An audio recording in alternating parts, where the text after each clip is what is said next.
You never qualified for the Masters, did you? No, I qualified to photograph it.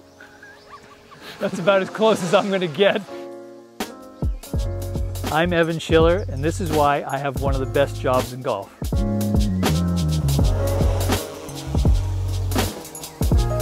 I played my college golf at the U, also known as the University of Miami, Florida. I had professional ambitions, but I honestly didn't know that I was good enough. And I was playing in the California Open. It was at Mission Hills, and after the tournament, somebody suggested that we go down the street and play the new Pete Dye golf course. It was the stadium course at PGA West. And there was nothing out there but a course and sand. And then we came to the 9th hole, and there was this perfect reflection of this mountain in the distance in the water, and I wish I had a camera. I didn't have cell phones then, so I went home, bought a camera, and started taking it with me and just taking random shots of golf courses and hanging them on my wall and giving them to my friends. I was working as an assistant pro a few years later at Westchester Country Club. One of the guys I work with said, you know, why don't we sell some of these pictures in the shop? And I laughed because I thought that was a joke. And so we put some up for sale, and believe it or not, people bought them. And that's kind of went from there. I worked at Westchester Country Club in the early 90s. I'm dating myself. I transitioned to having this be a business probably, 3 to 4 years later. At this point, I've been doing this work for, I think, between 20 and 25 years. Probably I've photographed over 600 golf courses. I've photographed golf courses in Japan, Ireland, Scotland, Spain, been all around the Caribbean, UK, South Africa, Dominican Republic. Sometimes when I'm out here shooting, I look at a course like this setting here, the preserve is beautiful. I definitely want to go out and play, but I also want to shoot. I think right now I'd rather shoot.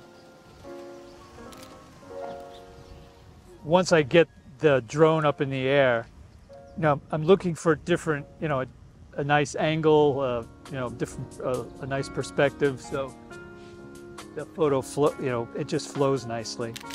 And oftentimes I'll get it up in the air, I'll get the drone up in the air, and I'll see things that I may not have anticipated. I have a sense of how the golf operation works, as far as working together with a golf staff or a superintendent, working around them, knowing what their schedules are. So this hole here, so one of the things I'm going to do tonight is talk to the superintendent here, Kyle, and ask him if we can cut it on the right side so that tomorrow, I can get it tomorrow. I would much rather have the flag in the sun. When I'm scouting, I use this app called Sunseeker. So you hold it up here, and it shows you where the sun's going to be at different times. This tells me that the sun's going to probably drop behind that mountain about 5:30, 5:35. Then I can run it across the sky, and it shows me that the sun probably comes over that mountain right there at about 7:45. So when I run around scouting with each hole, I'll go to certain parts of the hole, mostly the green, and I'll hold it up so I know, okay, with this hole be, okay, I shoot this. I need to shoot this before 5 o'clock because the sun's gonna dip behind that tree, or it's gonna dip behind the mountain, in this case, the mountain. And I'll, make little notes. So over here, what I did here, my little sheet, my scorecard, I don't know if you can see that.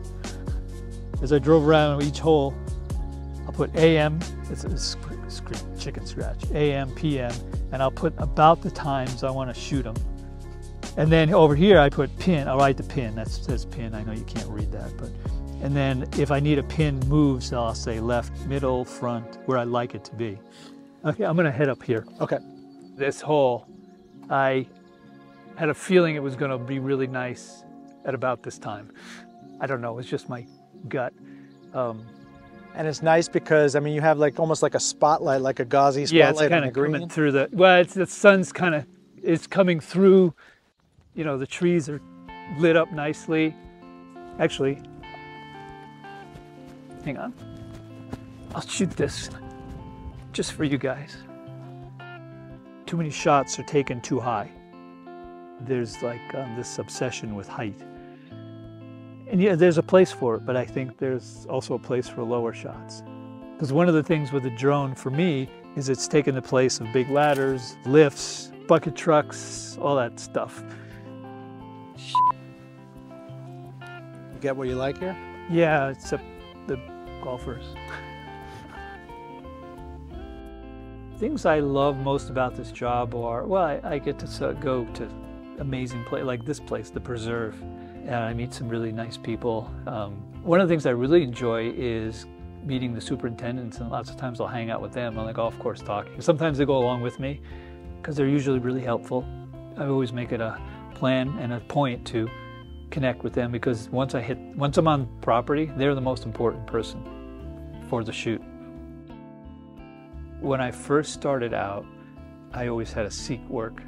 And that was before, there wasn't a lot of email and there wasn't, social media, so you couldn't post photos and people, oh, look at this guy. So you had to, send a letter or an email or a call or something. So starting off, I had to do that. And then it was like, it was almost like the tide was going out. And then all of a sudden, there's this period where it's like almost no tide, and it was like some coming in, but a lot still working. And then the tide came in. And so now it's just at the risk of sounding arrogant or cocky, I don't have to go look for work, it just comes.